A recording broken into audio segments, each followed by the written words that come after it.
Bus ఇక తులం బంగారం నాకంటే బాగా మీకే తెలుసు. మేము ఎలక్షన్ల ముందే చెప్పినాం.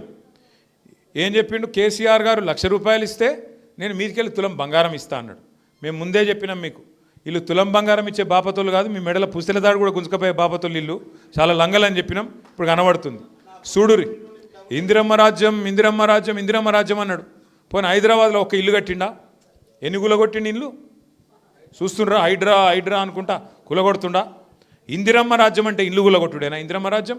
గిదేనా నువ్వు చెప్పింది? గరీబోళ్ళకి మంచి చేసే రాజ్యం ఇది. పెద్దవాళ్ళవి కనబడతలేవు నీకు. మూసిని అడ్డంగా కట్టి పెద్ద పెద్ద బిల్డింగ్లు కడితే అవి కనబడతలేవు హైడ్రాకు. రేవంత్ రెడ్డి కానీ అన్నగాడు చెరువుల కట్టిండి ఇల్లు, అది కనబడతలేదు హైడ్రాకు. కానీ గరీబోళ్ళు ఏ దిక్కు లేనోళ్ళు బోరబండల, రేమత్ నగర్ల, యూసుఫ్గూడల, అట్లాగే షేక్పేట్ల మీరు కట్టుకున్న 60 గజాల ఇండ్లు 40 గజాల ఇండ్లు అందులో మాత్రం హైడ్రావానికి ఎక్కడ లేని రేషం ఎక్కడ లేని ఆగం వచ్చి ఇండ్ల మీద పడి కూలగొడతా ఉన్నారు. అందుకే ఈ ఎలక్షన్ జూబ్లీహిల్స్లో వచ్చింది. ఇదేం ప్రభుత్వాన్ని దించేదో మమ్మల్ని ఎక్కించే ఎలక్షన్ కాదు. ఇది ప్రభుత్వానికి బుద్ధి చెప్పే ఎలక్షను.